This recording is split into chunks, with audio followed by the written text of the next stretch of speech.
Hello বন্ধুরা, কেমন আছেন সবাই? আশা করি সবাই ভালো আছেন। বন্ধুরা, আমাদের গল্পগুলো যদি ভালো লাগে অবশ্যই লাইক করবেন, কমেন্ট করে দিবেন। আর এই চ্যানেলে যদি আপনারা নতুন হয়ে থাকেন অবশ্যই সাবস্ক্রাইব করে পাশে থাকা বেল আইকনটি প্রেস করে রাখুন, যাতে নতুন নতুন ভিডিও আপলোড করার সাথে সাথে আপনার নোটিফিকেশনে চলে যায়। অলরেডি যারা সাবস্ক্রাইব করে রেখেছেন তাদেরকে অসংখ্য ধন্যবাদ। তাহলে চলুন গল্পে চলে যাই। আমার দিকে তাকানো আরাধ্য, তোমাকে এত কি দেখার আছে? 2 বছর ধরে তো দেখছি। এমনি বলছো যেন তুমি নায়িকা ক্যাটরিনা। বিরক্তির সুরে উত্তর দেয় নিবেদিতার স্বামী আরাধ্য।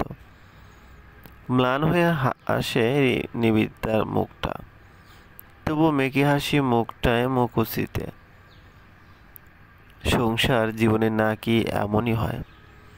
অতবার দুজন পৌঁছায় তাদের বন্ধুর বিয়ের অনুষ্ঠানে। আরাধ্য যে কি করে বিয়ে করলি নিবিকে, তোকে মানায় না ওর সাথে। একদম মিসম্যাচ। অন্ধ ভালোবাসা, কিছুটা কৌতুকের মতন করে বলে আরাধ্য নিবেদিতার বান্ধবী শৈলী। তা যা বলেছিস। আরাধ্য এক উৎকৃষ্ট উদাহরণ ভালোবাসায় অন্ধত্বের। না হলে তোর মতন ড্যাশিং সাকসেসফুল ক্রাশবয় আর নিবেদিতার মতন বোকাশোকা চাশমিশ আনস্মার্ট ফ্যাটি শর্ট বোরকাওয়ালি মেয়ে একসাথে। তুই আসলে খুব মদ মানুষ, ভালো মনের। আরাধ্য কিছু বলে না, হালকা হাসে শুধু। অন্যদিকে নিবেদিতার মুখশ্রী নাকের ডগা রক্তিম হয়ে এসেছে অপমান বোধে। তবুও অশ্রুর সাগরে বাঁধে আটকে মুখে হাসি ফুটিয়ে আছে সে বটে। দম বন্ধ হয়ে আসছে তার। একটু গলা ফাটিয়ে কাঁদতে পারলে বোধ হয় ভালো লাগতো। সে খুব করে চাচ্ছিল আরাধ্য একটু পক্ষ নিক তার। এক শব্দেরই পক্ষেই না হয় নিক। একটু আসে কোনো রকম বলেই বড় বড় পা ফেলে ওয়াশরুমের দিকে যায় সে। সারি সারি বেসিন সাজানো করিডরটি সমাপ্ত হয় দুটো বাথরুম পর্যন্ত, যে একটি নারীদের জন্য অপরটি পুরুষদের জন্য। সম্পূর্ণ খালি দেখে বেসিনে হাত রেখে কান্নায় ভেঙে পড়ে নিবেদিতা। আয়নায় ভাসমান নিজের কান্নায় লাল হয়ে পড়া মুখের দিকে তাকিয়ে আনমনেই ভাবে, আমি তো সেদিনও এমনও ছিলাম। নীরবে থাকা, কোনো তামঝাম ছাড়া অগোছালো বই পড়ুয়া এক মুঠি। কই তখন তো এমন করেনি, বরং তোমার দৃষ্টিতে মুগ্ধতা থাকতো, আগ্রহ থাকতো চালচলনে, ভালোবাসা থাকতো কথাবার্তায়। আজকাল তো কথাই বলো মাঝে সাঝে। আগে কত খেয়াল রাখতে আমার আমার অনুভূতির, আর এখন এতটা উদাসীনতার স্বাভাবিকতা আমি পারছি না মানতে। এক সময় আমি অনুপ্রাণিত হতাম তোমায় পেয়ে, সুখ সুখ লাগতো তোমার পাশে থাকতে। এখন বেদনা, হীনমন্যতা, দম বন্ধ অনুভূতি ছাড়া কিছুই হবে না। তার ভাবনার মাঝে কেউ একজন কাঁধে হাত রেখে সচকিত হয়ে কান্না থামিয়ে নেয় Nivedita. Are you okay ma'am? I can help you. If you need something just tell me. অপরিচিত পুরুষালী কণ্ঠ শুনে চমকিত হয়। স্পষ্ট আমেরিকান অ্যাকসেন্ট। চাকরির জন্য ইংরেজির একটা কোর্স করেছিল, সেখান থেকে এই অ্যাকসেন্ট সম্পর্কে পরিষ্কার ধারণা। মাথা ঘুরিয়ে মানুষটির দিকে তাকায় নিবেদিতা। খেয়াল করে এক অদম্য সুদর্শন পুরুষ। বাঙালি চেহারার মাঝে কেমন একটা বিদেশি ছোঁয়া। মাথায় ঝাঁকড়া কালো চুল, বাদামির বর্ণের স্পর্শ স্পষ্ট আমেরিকানই হয়তো। নিবেদিতা নিজেকে সামলে নিয়ে বলে, no I'm just fine. Maybe আমার এখন যাওয়া উচিত। As you wish pretty lady.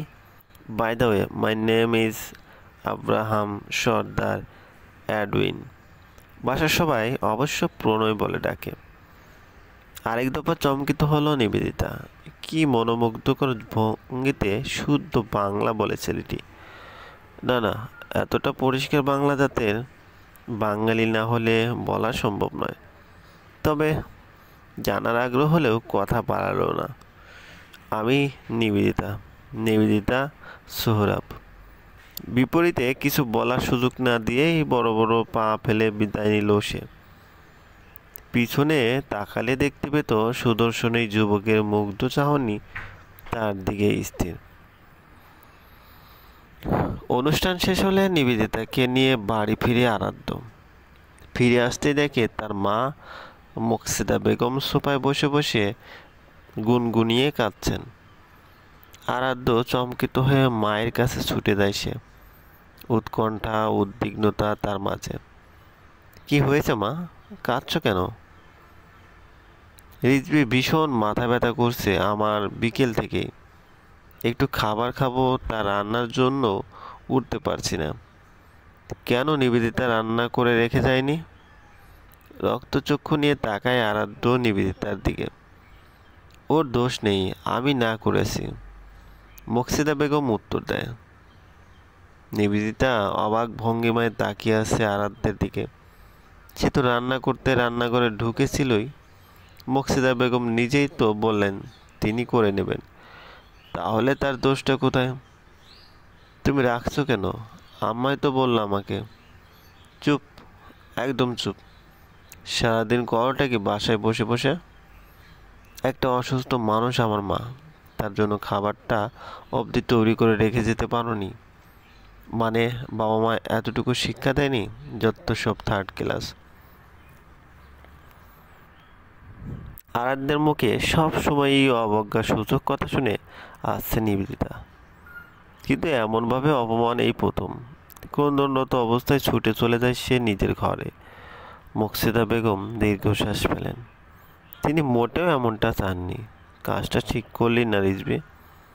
মেয়েটা সারাদিন গাধার মতন খাটে এই সংসারে। তুমি কোনো কথা বলো না মা, তোমাদের আশকারা পেয়ে এই অবস্থা। আমি খাবার অর্ডার করে দিচ্ছি, একটু পরে এসে পড়বে। নিবেদিতা ব্যালকনির রেলিংয়ে ভর দিয়ে উদাস মনে দাঁড়িয়ে আছে। নিম্ন মধ্যবিত্ত পরিবারের মেয়ে হলেও বাবা মায়ের একমাত্র সন্তান সে। বড্ড আদরের। এতটা কটু বাক্য বিশেষ করে বাবা মাকে নিয়ে সে মেনে নিতে পারছে না কিছুতেই না। আপন মনে বিড়বিড়ায়, একটা সময় তুমি আমার স্বস্তি ছিলে, এখন শুধুই অস্বস্তি। এভাবে সংসার হয় না, এভাবে একসাথে থাকা যায় না। কখনো সমাদর করো না আমার কর্মকে এই সংসারে, এমনকি সবসময় আমাকে উপেক্ষা করো। নিজের সাথে আরও কিছুক্ষণ বোঝাপড়ার শেষে ফ্রেশ হতে ঘরে পরার শাড়ি নিয়ে বাথরুমে ঢুকে নিবেদিতা। কাপড় বদলে বিছানায় শুয়ে পড়ে কাঁথা মুড়িয়ে। আরাধ্য বেডরুমে ঢুকে দেখে নিবেদিতে শুয়ে আছে। তার ছেলে হাসি ফুটে ওঠে তার মুখশ্রীতে। সে নিজেও ফ্রেশ হয়ে ঘুমিয়ে পড়ে। এদিকে পাশে যে তারই সহধর্মিণীর নির্ঘুম নোনা জলে ভেজা রাত্রি কাটছে, তাই একবার জানা তো দূরে থাক, জানার আগ্রহ হলো না। সকাল সকাল অ্যালার্মের আওয়াজে ঘুম ভাঙে আরাধ্যের। জেগে ওঠে অ্যালার্ম বন্ধ করে। পাশে তাকিয়ে দেখে নিবেদিতা নেই। একটু অবাক হয়। পরক্ষণে উঠে ওয়াশরুমে চলে যায় ফ্রেশ হতে। বের হয়ে নিবেদিতা নিবেদিতা বলে কয়েকবার ডাক দেয়। কোনো সাড়া নেই। গোটা বাড়ি নিস্তব্ধ।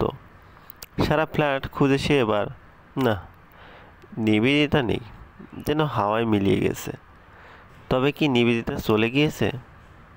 কথাটি বিড়বিড়াতে বুক কেঁপে ওঠে তার। বেডরুমে ফিরে আসতে খেয়াল করে ড্রেসিং টেবিলের উপর আটকে আছে স্টিকি নোট। তাড়াতাড়ি তা হাতে নেয়। বিয়ে করার সময় খুব করে বলেছিলাম আমি সুন্দরী নই। বিয়ের পর হয়তো আরও মিটে যাব সৌন্দর্য, আনস্মার্ট হব আরও। লোকে হাজার কথা বলবে তোমাকে আমাকে একসাথে দেখে। আমি সহ্য করতে পারবো না। তুমি বলেছিলে আমি তো আছি। ওয়াদা করলাম লোকের সামনে তোমার ঢাল হয়ে দাঁড়াবো।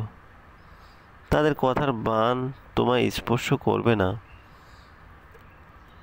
আদৌ ওয়াদাটা পালন করতে সক্ষম তুমি?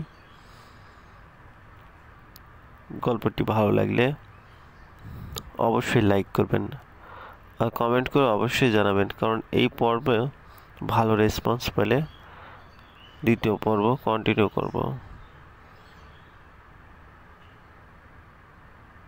ধন্যবাদ, ভালো থাকবেন।